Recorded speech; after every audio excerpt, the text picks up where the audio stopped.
Hello friends, कैसे हैं आप सब। आशा करती हूँ आप सब अच्छे होंगे, स्वस्थ होंगे, मस्त होंगे।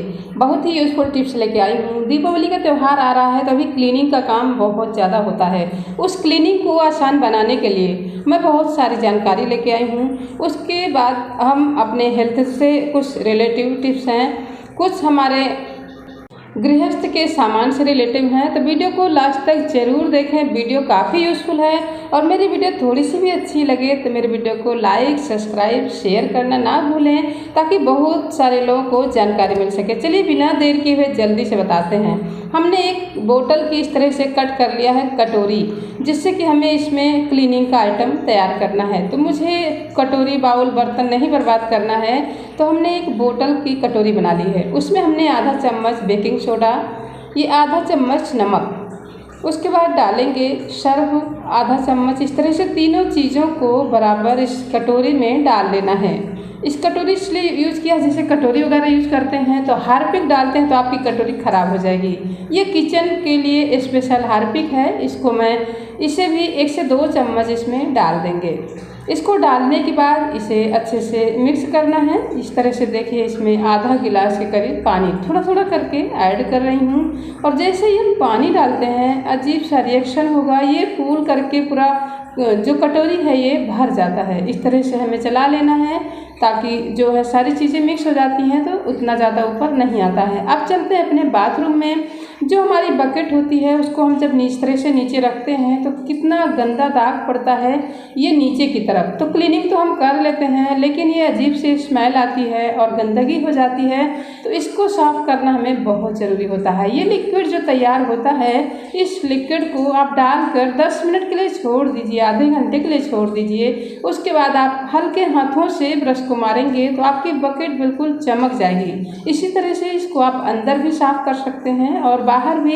इससे क्या होता है, जब सारी चीज़ें मिक्स हो जाती हैं, मिक्सचर तैयार हो जाता है, तो आपका जो ये बकेट है, प्लास्टिक है, ये कटता नहीं है। आप सिर्फ हार्पिक से साफ़ करते हैं तो कट जाता है, सिर्फ बेकिंग सोडा से साफ़ करते हैं तो कट जाता है। लेकिन अगर सारी चीज़ों को इस तरह से मिक्स करके आप क्लीनिंग करते हैं तो आपकी बकेट बिल्कुल क्लीन हो जाती है और प्लास्टिक को कटने का बिल्कुल भी डर नहीं रहता है। और इन सारी चीज़ों को मिक्स करके आप हाथ से भी साफ़ करेंगे तो आपके हाथ भी नहीं कटेंगे, क्योंकि सारी चीज़ें मिक्स होती हैं। तो ये देखिए, इस तरह से बहुत ही अच्छे से हमारी बकेट बिल्कुल साफ़ हो गई है, जो कि काफ़ी गंदी थी। इस तरह से हम सारी बकेट को अच्छे से साफ़ कर लेंगे। वीडियो में हमने नहीं दिखाया है, बकेट हमारी बिल्कुल चमक गई थी, काफ़ी साफ़ सुथरा हो गई थी। जब भी आपको क्लीनिंग करना हो इस तरह से, तो आप इस तरह से सोल्यूशन बनाकर क्लीनिंग करते हैं तो आपका काम बहुत आसान हो जाता है। ट्राई ज़रूर करना, आपको बहुत अच्छा लगेगा। अगले टिप की बात करती हूँ। इस तरह से हम मिर्ची लेकर आते हैं और मिर्ची हमारी छील जाती है तो इसमें कीड़े जैसा कुछ इस तरह से होता है कि पूरा अंदर की तरफ काला पड़ जाता है।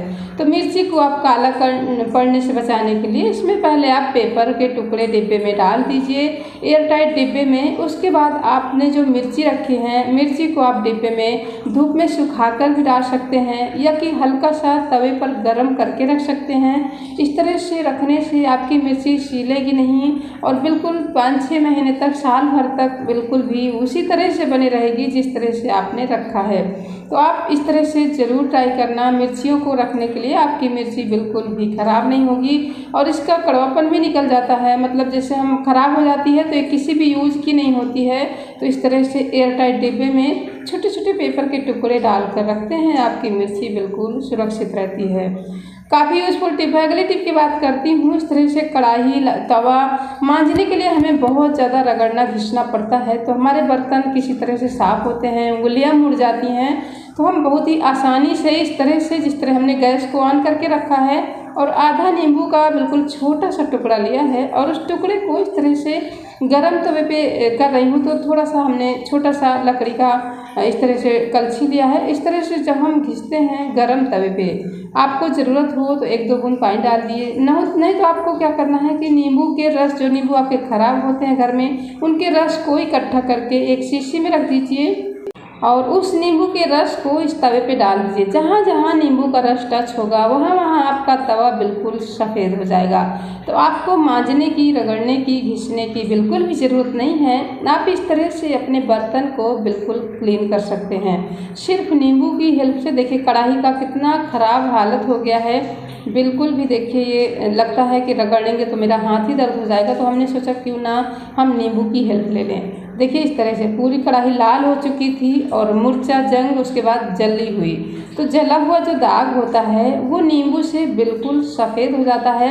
तो हमें अपने बर्तनों को इस तरह से क्लीन करते रहने से, क्योंकि गंदगी होती है जो हम खाना बनाते हैं बार बार, कढ़ाई की गंदगी हमारे खाने में आती है। तो बर्तनों को क्लीन करना बहुत ज़रूरी होता है।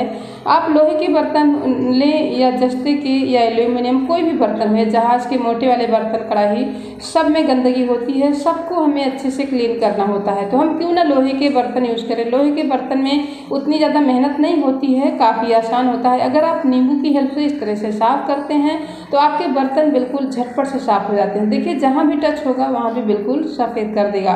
तो आप लोहे के बर्तन में खाना बनाएं, लोहे के बर्तन को ही यूज़ करें जो कि बहुत ही साफ़ सुथरा होता है और इसमें बिल्कुल भी गंदगी नहीं रह जाती। जब ये अच्छे से साफ़ हो जाता है तो बिल्कुल क्लीन हो जाता है। बस इसे सूखे कपड़े से पोंछने की ज़रूरत होती है। इस तरह से बड़ी आसानी से हम कढ़ाई और तवे को अच्छे से हमने लगा लिया है। अब इसको स्क्रब से बस हल्के हाथों से आपको मांजना है। हल्का हाथ मारेंगे तो जो भी इसका दाग धब्बा है, नींबू इसमें लगा हुआ था पहले से ही, इस तरह से देखिए तुरंत बिल्कुल चमक जाता है।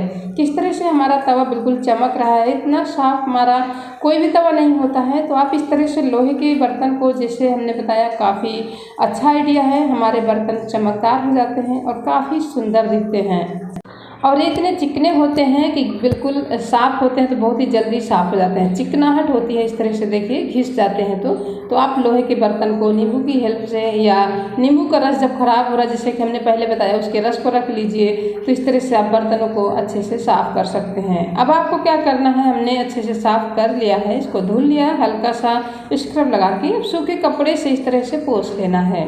और इसको सुखाने के बाद आप इसमें सिर्फ एक बूंद, ज़्यादा नहीं, अगर आप व्रत वगैरह रखते हैं, रखने के लिए मतलब रख रहे हैं बर्तन को, तो आप घी थोड़ा सा लगा सकते हैं, एक बूंद। नहीं तो मैं तो एक जो जले हुए तेल होता है उसी को 1 बूंद 2 बूंद ऐसे डालकर बस इसको अच्छे से लगा देती हूँ और काफ़ी अच्छे से, ये इसमें जंग वगैरह कुछ भी नहीं लगेगा। अब आप इसे बहुत दिनों के लिए रख सकते हैं, महीनों के लिए भी रखेंगे, 6 महीने के लिए आपका कढ़ाई और तवा बिल्कुल सुरक्षित रहेगा। मैं तो सिर्फ इसी में ही हमेशा खाना बनाती हूँ तो कुछ भी प्रॉब्लम नहीं होती है। इस तरह से देखिए बिल्कुल चमकदार रहते हैं, जो कि देखने में बहुत ही ज़्यादा सुंदर लगते हैं और हमारे हेल्थ के लिए काफ़ी अच्छे होते हैं। देखिए कितना चमक रही है कढ़ाई, इतना तो स्टील की भी साफ़ नहीं होती है। तो जिस तरह से हमने बताया आपकी हेल्थ के लिए भी अच्छा होता है और साफ़ सुथरा बर्तन भी दिखता है तो बहुत अच्छा लगता है। तो आप इसे ज़रूर ट्राई करें, काफ़ी यूज़फुल है। अगली टिप की बात करती हूँ, ये हमने लिया है मदार के पत्ते, आपके हेल्थ के लिए बहुत ही यूज़फुल है। इसको आखड़ी का पत्ता भी बोलते हैं, आक का पत्ता भी बोलते हैं। तो इसको हमने इस तरह से 3-4 पत्ते निकाल लिया है और 3-4 पत्तों को निकालने के बाद इसके बहुत सारे फ़ायदे हैं, लेकिन मैं वीडियो में नहीं बता सकती हूँ। तो इस तरह से हमने 4 पत्ते लिया है। मैं एक जानकारी दूंगी जो कि बहुत ही यूज़फुल है। अब हमने लोहे के तवे को इस तरह से चढ़ा दिया है, क्योंकि हमने अभी पत्ते को सेका था और लगाया था, तो इसलिए थोड़ा सा पीला हो गया है तवा, इसलिए हमने इसी तवे पे दोबारा फिर हमने वीडियो बना लिया है। तवे पे पत्ते को, 4 पत्ते को रख देना है, फिर इसमें मस्टर्ड ऑयल, सरसों का तेल डाल देना है, थोड़ा सा हमने नमक डाल दिया और थोड़ा सा हल्दी। तो इस तरह से आप इसमें अगर सरसों का तेल नहीं डालना चाहते हैं, अरंडी का तेल और ज़्यादा पावरफुल होता है, या तिल का तेल भी डाल सकते हैं। तो इस तरह से मैंने सरसों का तेल डाला है, तो आप कोई भी तेल इस तरह से, जिस तरह से मैंने बताया, डाल सकते हैं। इसको अच्छे से धीमी आंच पर सेक लेना है ताकि पत्तों पर जो हल्दी, नमक, तेल पड़ा है बिल्कुल बढ़िया तरीके से पक जाए, सिक जाए और पत्ता भी हमारा सिक जाए अच्छे से अंदर से। बिल्कुल इसमें सारी चीज़ें इसमें अंदर समा जाएंगी, हल्दी, नमक, तेल। तो ये पत्ता जो है बिल्कुल जादुई पत्ता बन जाता है हमारे दर्द के लिए, शरीर में जो भी दर्द होता है। अब इसको हल्का सा ठंडा कर लेना है, गुनगुने से ज़्यादा, ताकि आपकी स्किन में जले नहीं।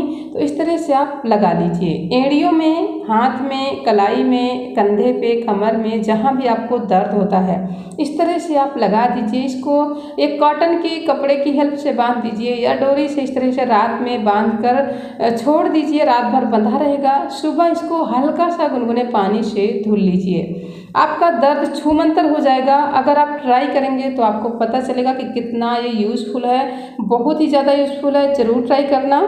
वीडियो देखने के लिए आपका बहुत बहुत धन्यवाद।